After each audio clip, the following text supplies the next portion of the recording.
Nobody knows that I was there.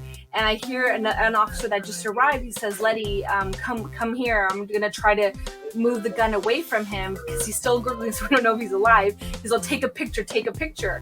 And so I'm getting my camera and I'm trying to put it together. I still think I'm shot. And I'm like, why aren't they seeing that I'm shot? I start putting my camera together and I'm taking pictures, still burning inside, still going, they're going to notice I'm shot right now.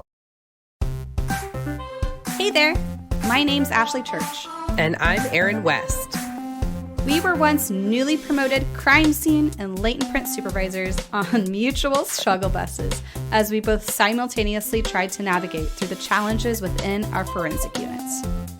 Now we run a business where we create tools and resources that we wish we had had to make these transitions easier.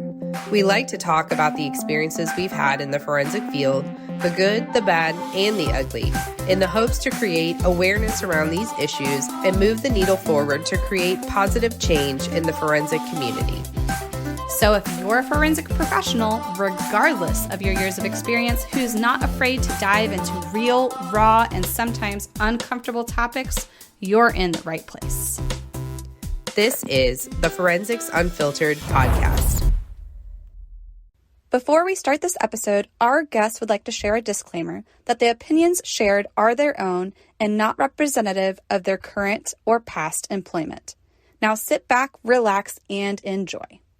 Hi guys, welcome back to the Forensics Unfiltered podcast. We are so excited to have you back here with us today. Today we have a very special guest all the way from the West Coast, Miss Letty RAMIREZ. So thank you for joining us, Miss Letty. Hello. Thank you for having me. So we have a really interesting topic tonight that we're going to dive into. We've talked about it a little bit in the past on this podcast, but Letty has a really unique perspective, and she's going to share some of her own personal experience with that today, which is really exciting. Before we do that and dive into that topic, Letty, will you tell our listeners a little bit about yourself, a little bit about your background and what you're doing now? So I have been working for Fullerton Police Department for about 23 years. It's a long time. I was 18, very, very young. And I worked, and when I tell people I've been there 23 years, they're just like, how old are you? I'm like, I started when I was 18. I was a cadet, and then I worked in records, running background checks, and I was a dispatcher, and I was an operator for about 2 to 3 years. And then I worked in investigations, helping out with cases with a translation. I worked with a lot of sex crimes, and that's where like my interest peaked for CSI. And I was going to school to try to get my degree in criminal justice. I wanted to be a police officer, but CSI was just really knocking at my door, and it's something that just intrigued me, from sketching, photography, and having to do a little bit more with the evidence portion of a crime scene versus just arresting. Not that that's bad. I just wanted to do a little bit more, and I started to redirect my studies to crime scene, and I got my certificate from a CSI Academy in LA. And then I went back to school, put myself through photography courses because I fell in love with that aspect of it. And I got a certificate, and then I kind of stayed in touch with Fullerton College. That's where I went back to school.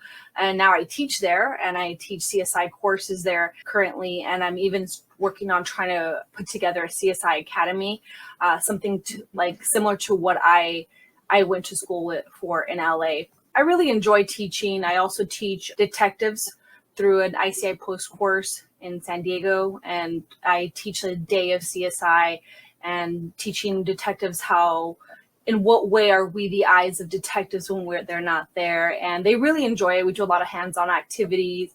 So I do a lot of teaching. And then anyway, back to the police department. When I got into CSI, it's been now 14 years.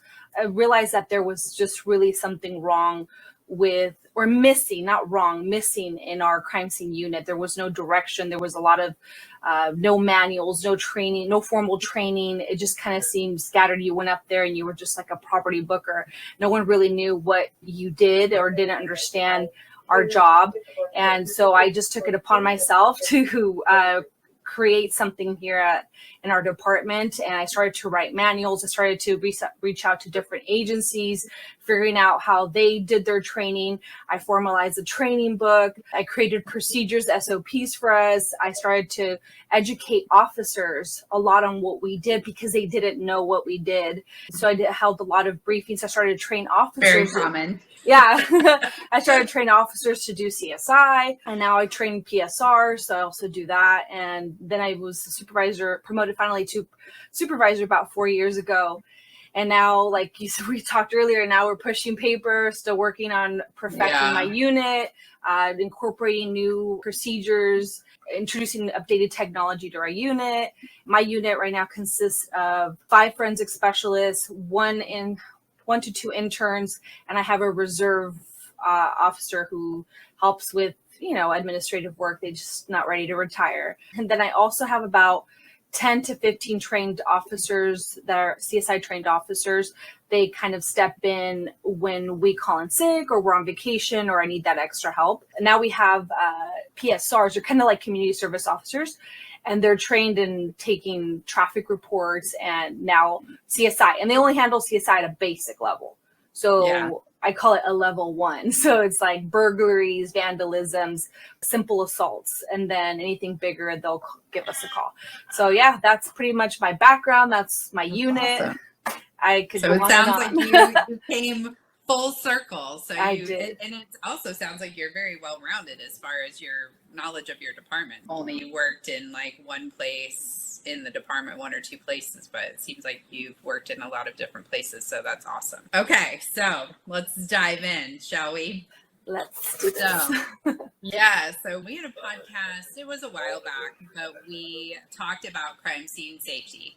And Ashley and I dove into a whole bunch of different things that we've experienced in crime scene safety related stuff, where just, examples of like crime scene tape not being up, not being watched, scenes not being cleared, like a whole variety of issues.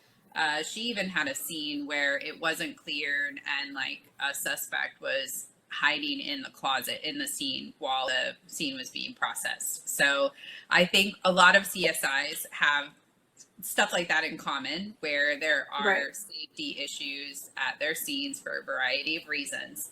But when you and I met, you had just a wild story about scene safety. If you would be willing to share it to our listeners, because I think that it's important to hear, and to be careful when you're out there. So if you're open to sharing it, if you'll go ahead and share, and then we'll dive into it a little bit more. Absolutely.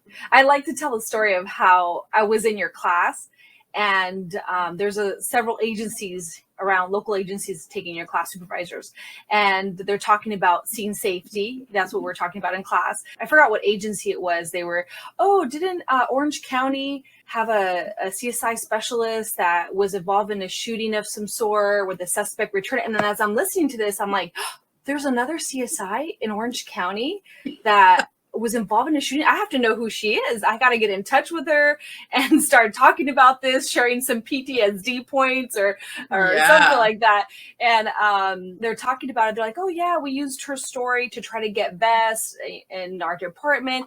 And I'm just like listening. And he goes, yeah. Actually, the specialist was from Fullerton. Oh, Fullerton's here. Letty, what happened to her? And I'm like, huh? Oh, you're talking about me. Oh, that's me. They're like, wait, we thought she they actually even said, I think she quit right after the shooting. Oh, we don't blame her. Like, that was horrible. And I'm going like, what the heck? Why didn't I hear about this story and this girl? And then they're like, Letty, it was a girl from Fullerton. Did you know her? I'm like, me? You're talking about me. That was me. And they were like, wait, what? I was like, yeah, that was me. And I didn't quit. And I'm still here. A little crazy, but I'm still here and still passionate about the job. And they were like, oh my gosh, like, tell us what happened. Yeah. And it was interesting to hear how local agencies were using my story to try to implement like safety procedures and try to get vests into their department. Girl, I used your story. Yeah. When I came back from that training, I was like, oh my gosh. Yeah, but yeah, I'm willing to talk about it. I'm good. I've gone through a lot of therapy. It took me a while to be able to talk about it. Actually, there's times where I do get a little nervous or agitated. So if you do see me Sure. scratching my neck or something, that does happen, but I work through it. It's part of therapy. But telling my story actually, I feel helps, and it makes it better every single time. And it's not something that I have to keep to myself anymore. I share it with my colleagues, and who better than people who are out there doing my same job and going through the same things they understand. Absolutely. Yeah. So tell us what happened that day. Oh, what happened that day? So, I mean, I've had calls that I've gone to where suspects did return. So I had seen that happen, but never to this extent. I usually had officers with me, or I just called somebody, which we could talk about a little bit later. But in this instance, it was an assault that occurred in a commercial business. They're selling clothes or something like that. And so it's they called me to this business for an assault that occurred between the boss and an employee. I guess she had to let go of an employee for whatever reason, and he got really upset and started to just beat can I say crap? Yeah. Started to beat the crap out of her. I shouldn't laugh about that. Started to beat her, and pretty bad. So they called me to take her photos. They said, from what I understood from the call, the suspect lived in a nearby city, and he was posting on social media venting about him being fired and how he's just gonna end things. And so we're thinking, okay, he's probably going to commit suicide. Our wonderful, amazing dispatch runs his name, and they find out that there's weapons registered to him. So all our officers are heading out there, SWAT call out. We don't know what we have. So they're going to that nearby agency, and they have me go to the business here in our city to photograph the victim. I respond. Usually at these calls, I'm there by myself. Unless it's something big, I have officers there, but I show up to this business. So you're there completely alone. Like you don't typically have a sworn officer with you? I don't. And not in our city. They usually stand by if it's like a bad neighborhood or something like that. But in this instance, it was like a miracle that I actually did have officers standing by. And the reason they were standing by, and I'm so thankful for this other story, the night before I was at a call and I was collecting DNA swabs, and I had like the media there, and I tripped and all my swabs went up in the air. So the officers were all laughing. So they stayed behind just like to shoot the shit with me. Am I able to say that? I don't know. Yeah. They're just there to just laugh about it, about the call. They're not there because they had to. They were actually going to clear the call and probably just go. They're there to tease you. Yeah, they were there to tease me. They weren't. Everybody was going to that nearby city after the guy. So anyhow, I photographed the victim, and she was pretty bad. And I walk out, and then she's asking one of the officers, there's two officers, asking one of the officers like questions about the report and what happens next, restraining orders, just asking a follow-up questions. And they're outside the business. So this is the business right here. And the officer's standing right here with the victim, and they're talking. This is my CSI truck, and this is a police officer vehicle. And these are just businesses right here. So I hope you like my sketch. It's a good time. Yeah. So he's right here. And then the other officer, I'm putting away my camera. So I'm right here at the door. This is me over here. And an officer standing by laughing at me. Love that. I'm so happy he was laughing at me. We could hear activity in the radio, but it's just reference like, oh, the residence is clear, blah, blah, blah, blah, blah. Next thing you know, I'm facing this direction. The officer's facing this direction, this one right here. Oh, around the corner, the business ends like this. Around the corner, the suspect starts to approach us in this direction. And so he's approaching from my back. And all I see is the officer's face go, and he's saying, he has a gun. And I just turn around. I'm going like, who has a gun? I turn around, and there's a gun pointed at my face. And I turn around, and at that point, I'm in shock. And here's the suspect pointing a gun at me because I'm the closest to his vicinity. And so my officer that's standing with me grabs me from the shoulders, and he pushes me behind him and starts to push me around my CSI truck, this direction. And this officer, love this guy, draws his, where is he? he draws his weapon out and he's directing the suspect, put down the gun, put down the gun. And what I did after my officer pushed me behind him is I ran to this police unit. And see, I told you my background, and that's why it was important. I wanted to highlight that I was a cadet.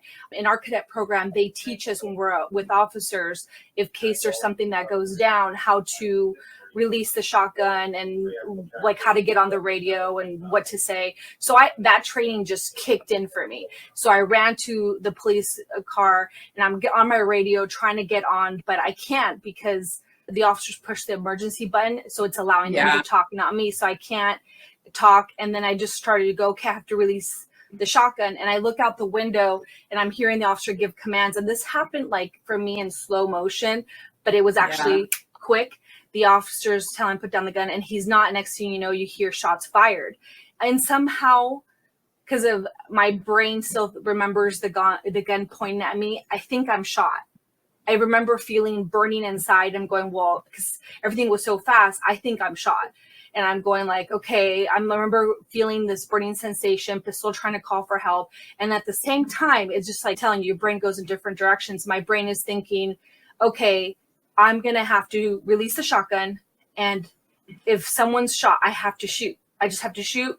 And, you know, and I hear the victims running into the business screaming and my officers just shouting out commands. And they say he's down. I remember trying to open the police door. And then so the minute I look up, I see my officers like approaching the suspect. I start to kind of like walk towards that, but behind, so I go from here, start to go this way. And they approach him. And next thing you know, because they hit red, the officers, I don't know how quick, they were already returning back to our city because they hadn't found the suspect at his house. Everybody was there in seconds. So everybody, I have a whole bunch of officers now surrounding this area. Nobody knows that I was there. What happened? Nobody knows. And I still think I'm shot. And so the officers, I remember like everybody pulled in and they start taking, I see the suspect on the floor and he's like, I'm just watching him and he's bleeding out. And I can't stop staring at him. I've seen a lot of dead bodies, but I've never seen someone actually die. And I'm just shocked. I'm just staring at him. I still feel like I'm still behind my CSI truck, but I'm watching him just like kind of like gurgling. So the officers, the minute the sergeant and all the other officers showed up, they're pulling my officers that were with me away. They're taking them back to the station. They're just separating them. But nobody has seen doing me. It for you. Yeah. Nobody knows that I was there. And I hear an officer that just arrived. He says, Letty, come here. I'm going to try to move the gun away from him because he's still gurgling, so I don't know if he's alive. He's like, take a picture. And so I'm getting my camera and I'm trying to put it together. I still think I'm shot. And I'm like, why aren't they seeing that I'm shot? I start putting my camera together and I'm taking pictures, still burning inside, still going, okay, they're going to notice I'm shot right now. Like, I don't know, my brain was thinking. And I take pictures of him, and then they asked me to get a gun box. So I go back to behind my CSI truck. We have little doors, compartments, and I'm opening them, and I'm trying to put together a gun box. And this is really fast. You're probably shaking like a leaf. I am. Too, And I put together a gun box. Yeah. And you know how many times we put gun boxes together? Like, I just can't. I'm like trying to put it together, and I can't. And one of my sergeants comes up to me and he's like, I guess he's been calling me. He's like, Letty. And then I stop and I look at him and I'm like shaking. And he's like, are you okay? And I look at him, I go, am I shot? Am I bleeding? And he's like, wait, stop. Were you here?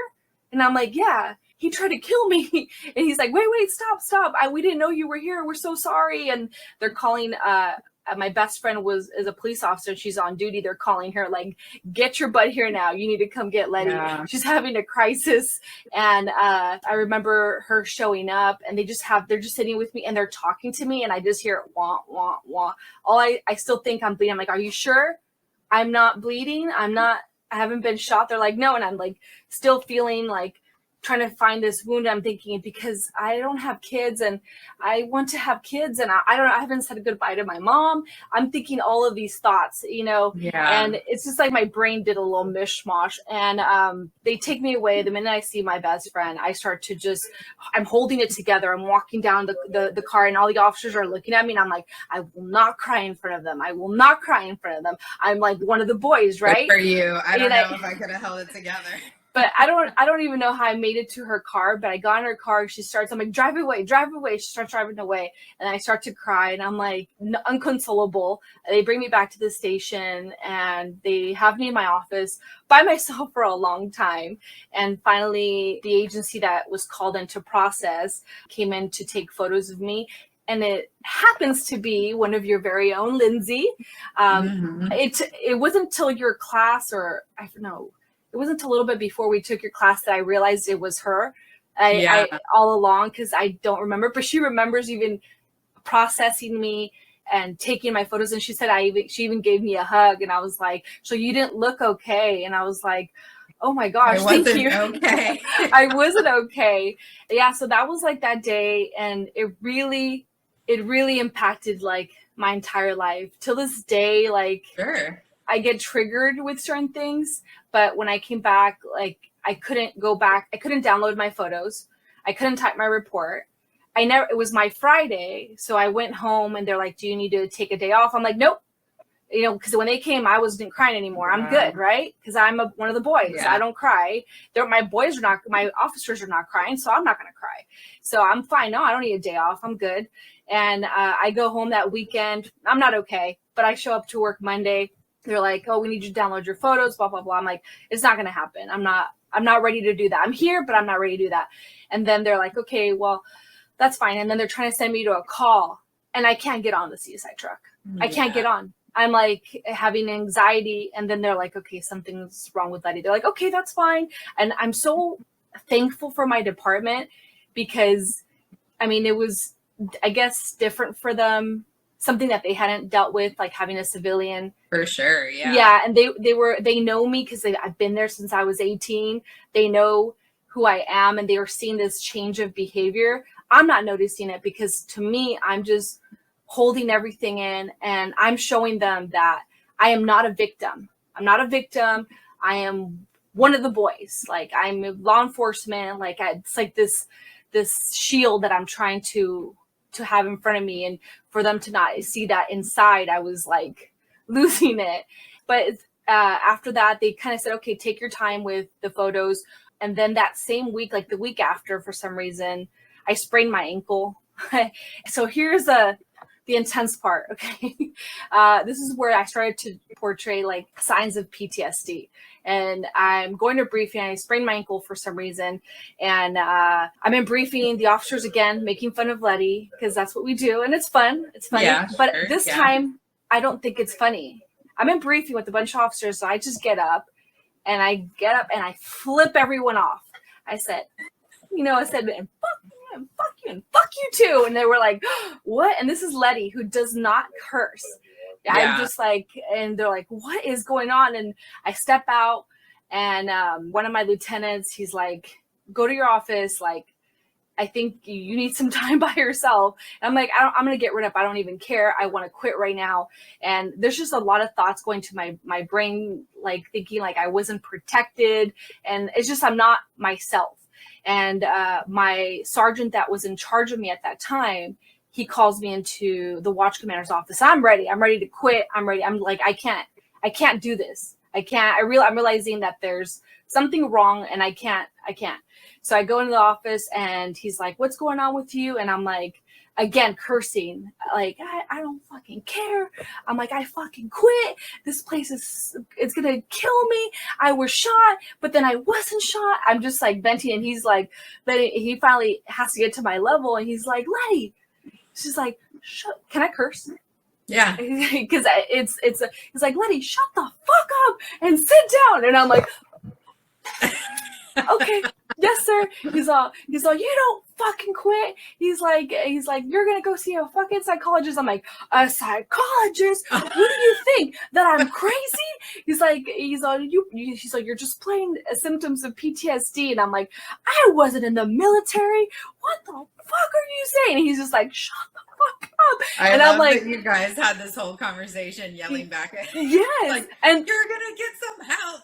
yeah, and I was like, I'm not driving myself. He's like, no. He's like, sergeant's gonna drive you. He's like, you don't have a choice. I'm gonna drive you. And they did. They literally made me go with a sergeant, the one that had approached me when I was trying to put the box together. He was my mentor when I was a cadet, so they knew he was close to me, and they had him drive me to see a psychologist. And I was like adamant the entire time, I don't know why I'm here. I don't know. I already quit. I don't know why you guys have me here. I don't know what you guys are trying to do, trying to fix me. I wasn't in the military. I don't have PTSD. I'm not an officer. I'm still trying to like fight this. And they're like, Letty, do you not realize you're not being your sweet self? Like, who are you? He's like, you flipped off everybody in briefing. He's like, you're displaying. It's like, you don't want to get in your CSI truck. You don't want to download your photos. There's something wrong with you. Anyhow, I would guess at this point that you're glad that they did that. Oh, absolutely. I'm still here. Yeah.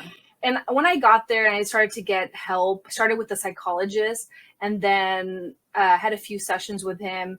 And it really made me aware that PTSD is not just for someone that's military background, that PTSD can happen to anyone. It's just, and gave me an understanding of what it was, and realizing, oh my gosh, that's what I'm experiencing. There was just so much anger that I had towards the suspect for returning, thinking he threatened my life, anger towards the department, thinking they didn't give me a vest from the get-go, therefore they never cared about my life, thinking I can't do this, but I have to make face and show my colleagues that I'm tough, but maybe I feel I'm breaking, so maybe I have to quit. So they never see that. And I don't know, there's just a lot of thoughts going on going through my head, and really that helped me. And during that time, we were starting a peer support group, and there was a therapist that was leading it. So she came in and started to help me afterwards. And now she's 7-8 years later, she's still my therapist. Like, I've never stopped seeing her. And she really, I mean, I've gone through something called EMDR, just a lot of stuff. Yeah. To try to get past this, because sometimes here and there I get triggered.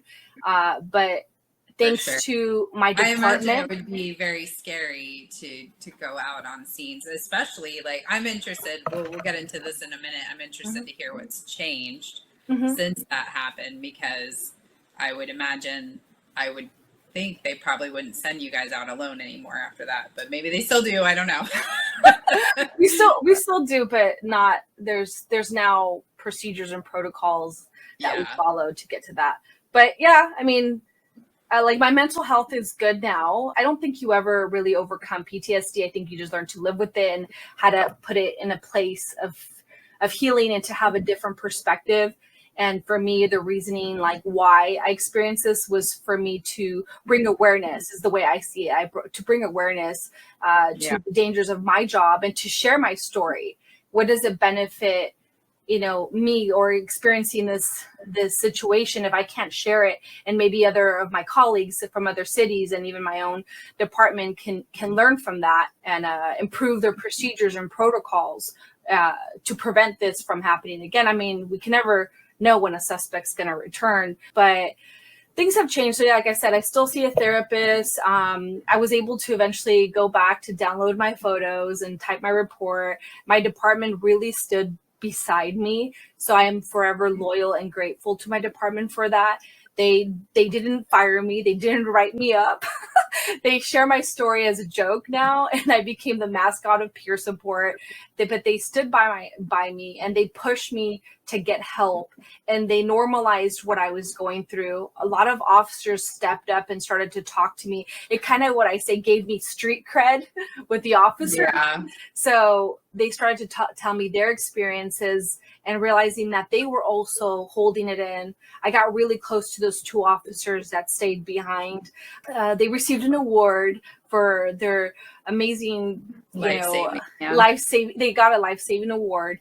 They are now retired, but I am close to them and I'm forever grateful that they stayed behind. And I use it now as training, my experience as training, for training purposes. So I'm still good. I became the supervisor. Yeah. I'm a survivor. So let's talk about that. I Yeah. mean, so now you have a team of civilians that are going out there, going out to some of these calls, obviously still alone. You said the agencies put some kind of protocol in place for officers to be out there with you, but obviously that's still not on every case. So what do you talk to your people about, or what would you suggest for, all the other civilians that are watching as far as like some safety measures for, being on scene? Yeah. Well, the first was we got vests. So finally we got vests. It's optional. They made it optional, but we have vests. So that was the first thing that changed. And then second was really, this is where communication is key. It's training officers, training dispatch, training our own civilian personnel, no matter what unit they're in, how to respond to calls, what to be aware of, and how to practice verbal judo. That's big. Obviously, it's for different things. Like if a suspect's there without a weapon, you can use verbal judo, but with a weapon, how to act. What we train our cadets, it shouldn't just stop at our cadets. It should stop at all civilian staff. If you're out with an officer, how to release a shotgun, how to ask if they don't practice, if they normally don't use the radio, how to use it, and what kind of information dispatch is going to need. So those are two big factors that I now push for, and I would recommend other units to do. The vest is a great thing to talk about. So I had told Letty that I've worked for departments where we were issued vests, and I've worked for departments where we weren't issued vests. And right before I met Letty, I was going back and forth with my captain about trying to get my girls vests because they wouldn't issue them vests. And one of the things that he asked me was, have I actually ever known any CSIs that have been shot on a scene? And I didn't. I was like, no. I was like, I'm sure that there are. Like, I've heard about CSIs like being shot and whatever. I'm like, but I didn't have. And he was definitely a stats guy. I didn't have like data to back it up, so I couldn't really make the argument. And then I met Letty like 2 weeks later, and then also in that class there was someone else. There were two people in that class. If you remember, I think Mark was in that class too, wasn't he? So there were two people in that class that had been like either shot at or had a gun pointed at them at a scene, which was wild because I was like, here it was. I had never actually met anyone in person. And then we came here, which we have vests now. So it's because it happens in California only. I'm just kidding. Yeah. I'm just kidding. I highly doubt it. We're in Florida. We have some crazy things happening in Florida. So, but I think if that is something that agencies are obviously using this story for to help increase the safety in their own departments, I think that's so huge. So you're changing the world, girl. Yeah. So hopefully I'm trying, and it's just like continual like training, even because you get new personnel, so you get new dispatchers, new officers, and they don't know. So maybe like officers from my era, when that happened, they're retired, they're gone. We have new officers. They don't know Letty was involved in a shooting. So they're out on calls and they're just, CSI, they're fine. They're just going to like non-emergency calls, but it's like, no. So I make it a point to have these briefings with our officers where we cover not only like evidence updates, but we also cover scene safety outside of wearing PPE and evidence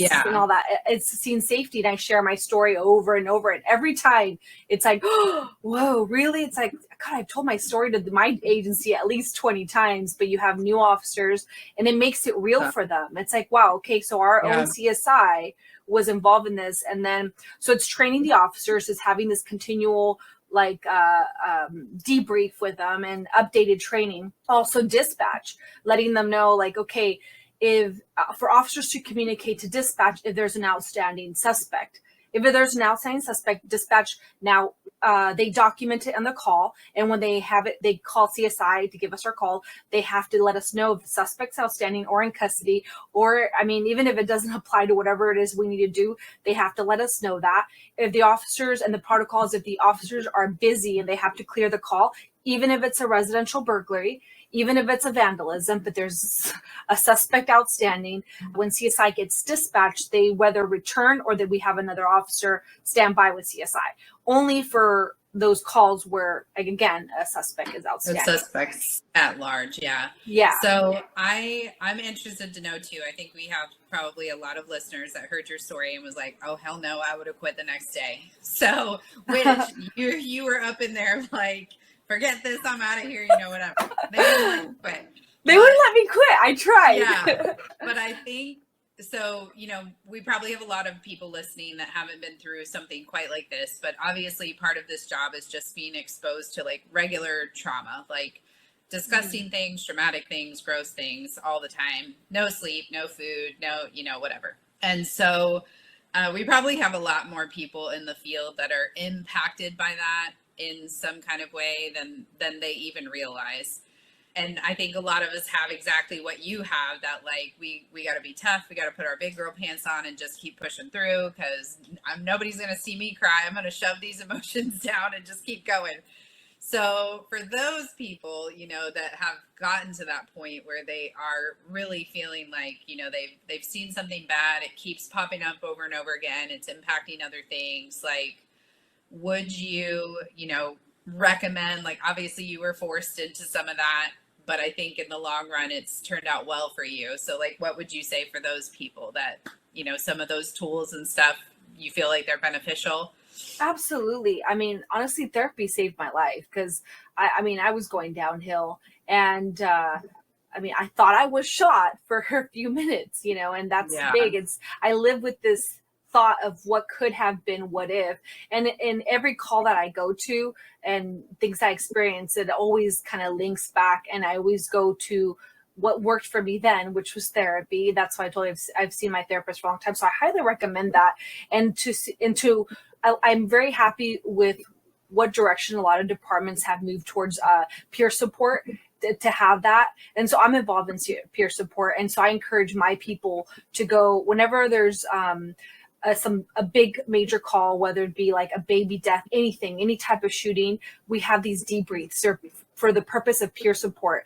And I have had other calls that were very traumatic, involving children, and just me sharing my perspective helped a dispatch that maybe dealt with the phone call and wasn't able to see it, but they kind of lived with that and they never had closure. Yeah. But seeing my perspective, helped that dispatcher. So I make my people attend these debriefs. And if they don't attend for some reason because they're busy, I'll sit down and talk to them. And we try to normalize the fact that it's okay to talk about it. It's okay to have feelings. It's okay. You don't have to cry if you don't want. And sometimes I started to learn with my people who is more likely to go to these debriefs and share the stories. But I also have those two specialists who don't want to do that, and I have to have one-on-one like talks with them. I just check in with them. I call it a check-in. Hey, how you doing? How's it going?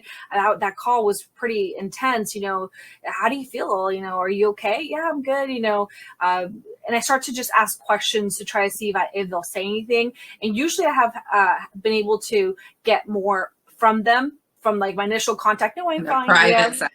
Yeah. So I think like, for supervisors, I recommend checking in on your people and suggesting, hey, therapy is like normalizing it, because it's something big in today's world. It's everybody has feelings, and it's okay to have them, that you still can do the job and it's okay, and still talk about it and still be sad about it. It's not normal to go to all these calls and see dead people. It's not normal. It's not, I don't know what to say normal. It's not something I guess we were meant to do. We just kind of fell into this job. So it's to say, okay, it's not normal. So you're seeing a lot of dead bodies. Are you okay? Are you having any issues? And so I kind of like learned to study my people and try to figure out who I could push to certain directions, and to see like it's not just about me, and talking about it with my people when I have my briefings with my people, our meetings, saying, okay, maybe you don't see a need in debriefs to share your story, but it could impact a dispatcher.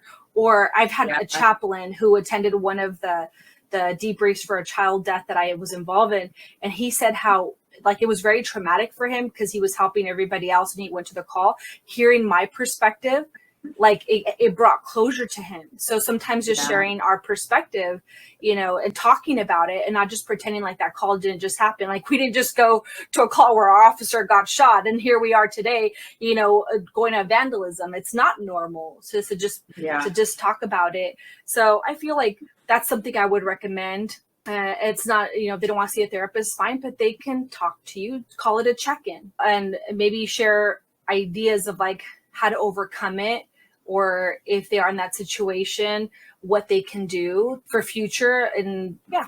I love that. I love that. And actually, this is a good segue to the summit because you talk a little bit about this in your summit presentation too. Yeah. So if you guys want to hear a little bit more about just communication and leadership, and Letty talks quite a bit about how she communicates with her team and gets her team on board with things and her chain of command and stuff like that in her presentation at the 2023 Forensic Supervisor Success Summit. So join us there and check it out. It's right around the corner. By the time this podcast comes out, it might be past, so you'll have to go back and listen to it. But that's a good presentation as well if you want some more information on that. But I really love that. I do think that we are starting to embrace that more as a field of being like, it is okay to have feelings and, you know, have bad days and talk about it. You don't have to shove it all down and, you know, put your big girl pants on and just tough it out. But I do think that comes from us as leaders being the model for that. Yes, like absolutely. Showing our team that it's okay to be that way, that you can still do this job and still be upset about some of the things that you see when you're, you know, and that you have to deal with when you're out there. So I love that. Thank you so much. Mm-hmm. This is therapy. I'm talking about it. This is therapy. So it's helping me. I love it. I love it. So if they wanted to reach out to you to talk to you a little bit more, do you have a contact you'd be willing to share that they could reach out to you? Yes, absolutely. Okay. My email, LRAMIREZ.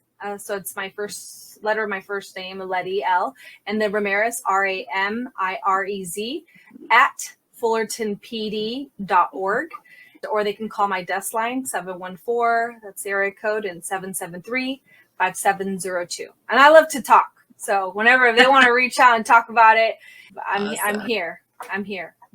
Awesome. Well, thanks so much for joining us today, Letty. Thank you for sharing all of your stuff today. So join us at the summit. You can see some more of Letty there. We'll drop her information below in the show notes. Mm-hmm. And that's it for our episode today. We can't wait to see you at the next Forensic Unfiltered podcast. Thanks, guys. Thank you so much for being here and listening to Forensics Unfiltered. If you liked this episode, would you do us a favor and leave a review letting us know specifically what you liked about this topic? It will only take a minute, but it will really help us plan future episodes so we can bring you more topics that you want to listen to. We'll be sure to provide any links from today's episode in our show notes on our website. Head to www.gapscience.com. Until next time, stay safe out there.